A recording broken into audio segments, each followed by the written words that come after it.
지은은 전라도의 작은 마을에서 태어난 25살 청년이다. 3년 전 디자인을 공부하려는 설렘을 안고 서울로 올라왔지만 부모님이 산업재해로 갑작스레 세상을 떠나면서 모든 계획이 무너졌다. 결국 학업을 포기하고 부산에서 장학금을 받으며 대학 1학년에 재학 중인 18살 남동생 지훈을 위해 고향으로 잠시 돌아갔다. 지금 지은은 강남 번화가의 작은 편의점에서 야간 아르바이트를 한다. 술에 취한 손님이나 늦은 밤 우유를 사러 오는 주부들을 늘 밝은 미소로 맞는다. 하지만 눈밑은 점점 더 거뭇해지고 손에는 굳은 살이 박혔다.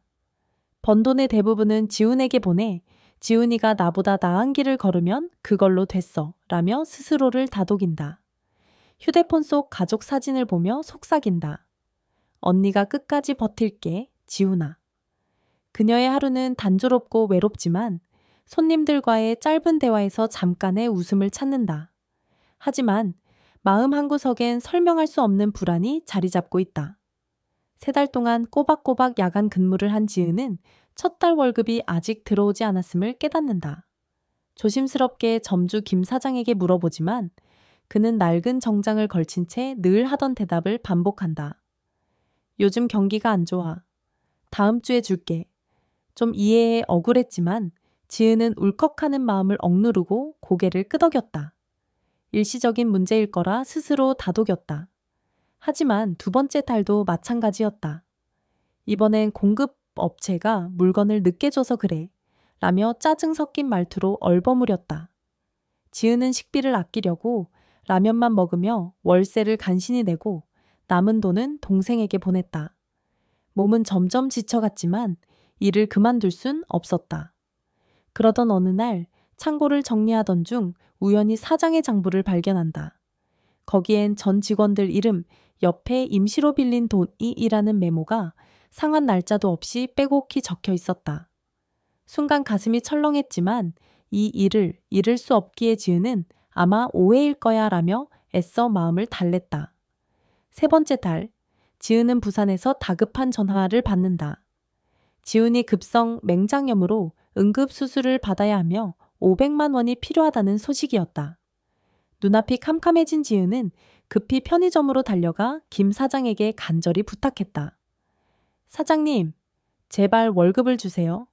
동생이 지금 병원에 있어요. 한밤중 텅 빈 매장에서 지은은 무릎을 꿇고 울먹였다. 하지만 김 사장의 얼굴은 차갑게 굳었다. 그는 목소리를 낮추며 위협했다. 네가 감히 돈을 달라고? 내가 너를 도둑으로 신고하면 감옥 가는 건 순식간이야. 월급은 없어. 꺼져. 그 말에 지은은 완전히 무너졌다. 비가 쏟아지는 서울 거리를 뛰쳐나가며 마지막 버스를 놓치고 홀로 울부짖었다.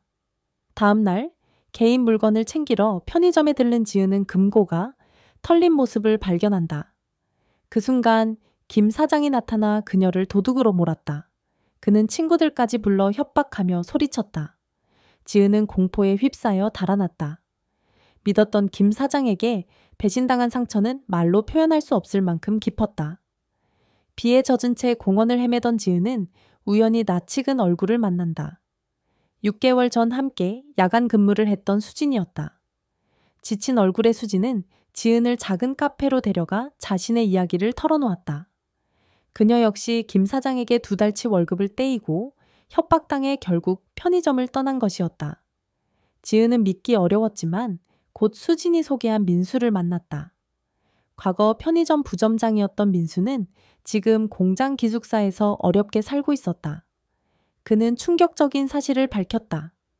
김 사장은 단순히 월급을 떼먹은 게 아니라 불법 도박에 빠져 외국인 노동자들을 착취하는 소규모 조직과 얽혀 있었다. 3사람은 각자의 아픔을 나누며 눈물을 흘렸고 지은은 장부 사진과 위협 문자를 꺼내 보였다. 함께 증거를 모으기로 결심한 순간 김 사장이 지은에게 전화해 소리쳤다. 너 그놈들이랑 손잡았지? 후회하게 해주겠어. 분노에 찬 그의 목소리에 모두가 떨었지만 서로를 부둥켜 안고 경찰서로 향했다. 경찰은 3사람의 신고를 받고 즉시 수사에 나섰다. 김 사장의 가짜 장부와 위협 문자, 그리고 추가 피해자들의 증언이 이어지며 상황은 빠르게 풀렸다. 결국 김 사장은 노동착취와 절도 혐의로 체포되었고 그의 소규모 조직도 붕괴됐다. 지은은 노동자 보호단체의 도움을 받아 체불된 3달치 월급과 정신적 피해 보상금까지 2배로 받았다. 그 돈은 지훈의 병원비를 충당하고 새 출발을 준비하기에 충분했다. 재판이 끝난 날 지훈이 부산에서 달려와 언니를 꼭 끌어안았다. 언니는 내 영웅이야. 눈물을 흘리며 내뱉은 동생의 말에 지은은 모든 고통이 보상받는 듯한 위로를 느꼈다. 이후 지은, 수진, 민수는 카카오톡에 피해자 지원 모임을 만들었다. 더 이상 약한 사람들이 피해를 당하지 않도록 경험을 공유하며 서로 돕는 그룹이었다. 어느 날 지은은 새 주인이 운영하는 예전 편의점 앞에 서서 조용히 미소 지었다. 이제 나 자신을 위해서도 당당히 살 거야. 지은의 이야기는 끝났지만 우리 주변엔 여전히 보이지 않는 상처와 싸우는 사람들이 많다. 작은 편의점에서 시작된 절망은 용기와 연대로 희망이 되었다. 지은은 자신의 삶을 지켜냈다. 이 이야기가 누군가에게 위로가 되고 또 다른 누군가에게 힘이 되길 바란다. 여러분은 이 이야기를 어떻게 느끼셨나요? 마음에 남았다면 구독과 알림 설정으로 앞으로의 이야기도 함께 해주세요. 따뜻하고 진솔한 이야기로 다시 찾아뵙겠습니다. 감사합니다.